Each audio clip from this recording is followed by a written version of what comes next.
فرعون یہ کون ہے؟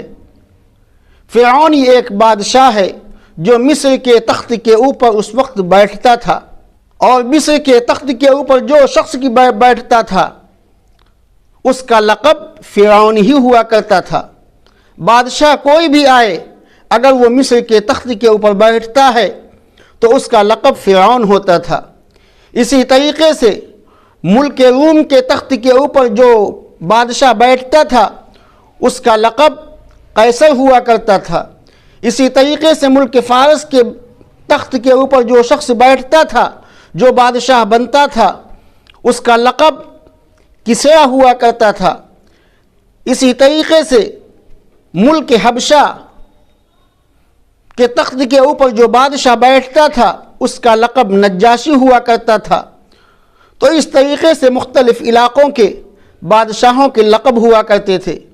تو فرعون یہ وہ شخص ہے کہ جو مصر کے تخت کے اوپر بیٹھا تھا اور بنی اسرائیل کو اس نے تہ تیغ کیا، بنی اسرائیل کو ہر طریقے سے پریشان کیا۔ اسی کو اللہ تعالیٰ نے ارشاد فرمایا کہ یسومونکم سوء العذاب، یہ تم کو دردناک عذاب دیتا تھا۔ یذبحون ابناءکم، تمہارے بچوں کو قتل کر دیا کرتا تھا، تمہاری عورتوں کو چھوڑ دیا کرتا تھا، ان کو باندیا بناتا تھا۔ کیونکہ بنی اسرائیل کے سلسلے میں ہمیں اور آپ کو یہ بات معلوم ہے کہ ایک نجومی نے یہ پیشین گوئی کر دی تھی کہ اے فرعون، بنی اسرائیل کے اندر ایک بچہ پیدا ہوگا جو تمہاری حکومت کے لیے خطرہ بنے گا، جو تمہاری حکومت کو نیست نابود کر دے گا، جو تمہاری حکومت کو تہوبالا کر دے گا۔ فرعون کو اسی وقت سے خطرہ محسوس ہو گیا اور اس نے اپنی انٹیلیجنس کو، اپنی پولیس کو آرڈر دے دیا کہ بنی اسرائیل کے اندر جو بچہ بھی پیدا ہو اس بچے کو قتل کر دیا جائے، اگر لڑکی پیدا ہو تو چھوڑ دی جائے، لڑکا پیدا ہو تو قتل کر دیا جائے۔ اس طریقے سے بنی اسرائیل ہزار قتل کر دیے گئے۔ لیکن سوال یہ پیدا ہوتا ہے کہ اللہ تعالیٰ نے حضرت موسیٰ علیہ السلام کو کیوں بچا لیا؟ یہیں پر ہمارے اور آپ کے لیے عبرت ہے، یہیں پر ہمارے اور آپ کے لیے نصیحت ہے۔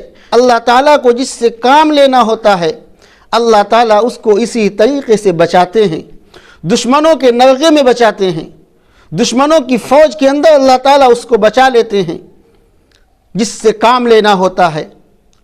تو اللہ تعالیٰ کو حضرت موسیٰ علیہ السلام سے کام لینا تھا، اس لیے اللہ تعالیٰ نے حضرت موسیٰ علیہ السلام کو بچا لیا۔ وہی پانی ہے اور وہی سمندر ہے، اور آپ کی ماں آپ کو صندوق کے اندر رکھ کر کے اور دریا کے اندر ڈال دیتی ہیں۔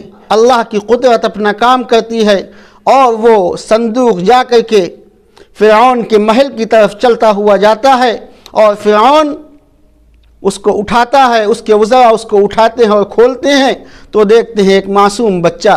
وَفِي ذَلِكُمْ بَلَاءٌ مِّن رَبِّكُمْ عَظِيمٌ، اور یقیناً تم اپنے رب کی جانب سے ایک کھلی ہوئی اور بہت بڑی آزمائش میں تھے۔ یہاں سے ہمیں اور آپ کو یہ سبق ملتا ہے کہ انسان کو ظاہر کے اوپر نہیں دیکھنا چاہیے بلکہ اللہ کی خبر کے اوپر یقین رکھنا چاہیے۔ اب سوال یہ پیدا ہوتا ہے کہ اللہ تعالیٰ نے بنی اسرائیل کی مدد اس سے پہلے کیوں نہیں کی؟ ہزار بچے کیوں قتل ہو گئے؟ گھر کیوں برباد ہو گئے؟ گھر کیوں ویران ہو گئے؟ کیا اللہ تعالیٰ اس سے پہلے مدد کرنے کے اوپر قادر نہیں تھا؟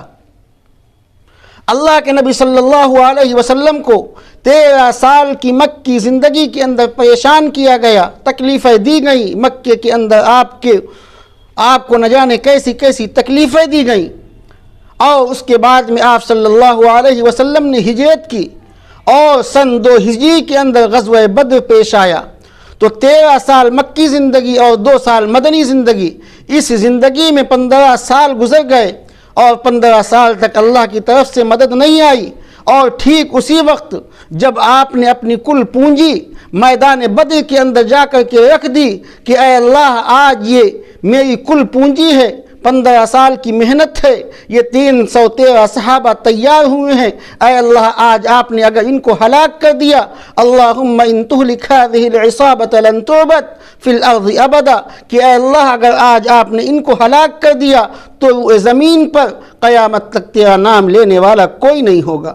اللہ تعالیٰ اس سے پہلے مدد کرنے کے اوپر قادر نہیں تھا، اپنے پیغمبر کی مدد نہیں کر سکتا تھا۔ اللہ تعالیٰ یہ بتلانا چاہتا ہے اور ہمیں اور آپ کو یہ سبق دینا چاہتا ہے کہ انسان جب اپنی کوشش کر ڈالتا ہے، اپنی محنت کر ڈالتا ہے اور کوشش کرتے کرتے آخری حد تک پہنچ جاتا ہے، اور جب اس کو ظاہر میں کوئی راستہ نہیں دکھائی دیتا ہے، پھر وہ اللہ کی طرف متوجہ ہوتا ہے، تب اللہ کی طرف سے مدد اترتی ہے۔ ہم سوچیں کہ ایسے ہی مدد آ جائے، گھر کے اندر بیٹھے رہیں، مسجدوں کے اندر بیٹھے رہیں، نہیں، ایسے مدد نہیں آتی۔ یہ اللہ کا قانون نہیں ہے، یہ اللہ کا معاملہ نہیں ہے، بلکہ انسان کوشش کرتا رہتا ہے، اور جب آخری حد تک اپنی کوشش کر ڈالتا ہے، اور پھر جب وہ اللہ کی طرف متوجہ ہوتا ہے کہ اے اللہ، کرنے والے آپ ہیں، آپ نے اگر ان کو بچا لیا تب تو آپ کا دین زندہ رہے گا، ورنہ قیامت تک آپ کا نام لینے والا کوئی نہیں رہے گا۔ ٹھیک اسی طریقے سے حضرت موسیٰ علیہ السلام کا معاملہ آتا ہے کہ بنی اسرائیل کے اندر ہزار بچے قتل کر دیے گئے، لیکن ٹھیک اسی وقت جب سامنے سمندر ہے اور پیچھے فرعون کا لشکر ہے، ظاہر میں کوئی سہارا نہیں ہے، ظاہر میں کوئی راستہ نہیں ہے، اگر آگے جاتے ہیں تو مچھلیوں کا شکار بنیں گے، اور اگر پیچھے لوٹتے ہیں تو فرعون کی تلواروں سے ان کی گردنوں کو الگ کر دیا جائے گا۔ ظاہر سی بات ہے کہ اب ظاہر میں کوئی راستہ نہیں ہے بچنے کا، لیکن اس وقت حضرت یوشع ابن نون بھی کہتے ہیں کہ اے پیغمبر، آپ ہم کو لے کر کے کہاں آ گئے ہیں؟ حضرت موسیٰ علیہ السلام عرض کرتے ہیں کہ پیغمبر اللہ کے حکم سے چلتا ہے، پیغمبر اللہ کی رہنمائی میں چلتا ہے۔ آپ اندازہ لگائیے کہ پھر اسی پانی کے اندر اللہ کا حکم آتا ہے کہ اے موسیٰ، اس پانی کے اندر عصا مارو، اور اس سمندر کے اندر 12 راستے بن گئے۔ یہ کیا چیز تھی؟ ٹھیک اسی وقت اللہ کی مدد اس لیے آئی کہ حضرت موسیٰ علیہ السلام محنت اور کوشش سے اپنی آخری انتہا تک پہنچ چکے تھے۔ ظاہر میں کوئی راستہ نہیں تھا، تو ایک ہوتی ہے نظر اور ایک ہوتی ہے خبر۔ تو انسان کو ہمیشہ خبر کو دیکھنا چاہیے، نظر دھوکہ کر سکتی ہے۔ نظر تو کہہ رہی ہے کہ یہ سامنے سمندر ہے، اگر جاؤ گے تو ڈوب جاؤ گے، لیکن خبر کہہ رہی ہے کہ نہیں، اللہ تعالیٰ اسی پانی کے اندر سے تم کو بچائے گا۔ نظر کہہ رہی ہے کہ اے موسیٰ، جو تمہارے ہاتھ میں لاٹھی ہے، یہ بکریوں کے چرانے کے کام آ سکتی ہے، یہ بکریوں کو ہکانے کے کام آ سکتی ہے، لیکن خبر کہہ رہی ہے کہ اے موسیٰ، اس لاٹھی کو اگر زمین کے اندر ڈال دو گے تو یہ لاٹھی اژدہا بن جائے گی۔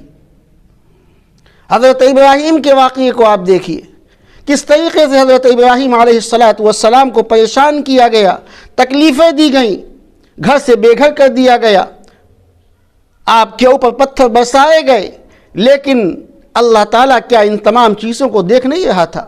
اپنے پیغمبر کی مدد کیوں نہیں کی؟ ٹھیک اسی وقت اللہ کی مدد کیوں آئی جس وقت حضرت ابراہیم علیہ السلام کو آگ کے اندر ڈالا گیا؟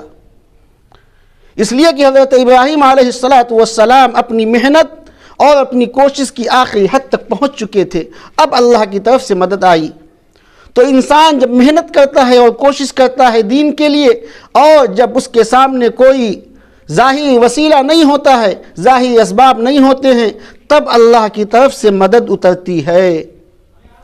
یہ ہے اللہ کا قانون۔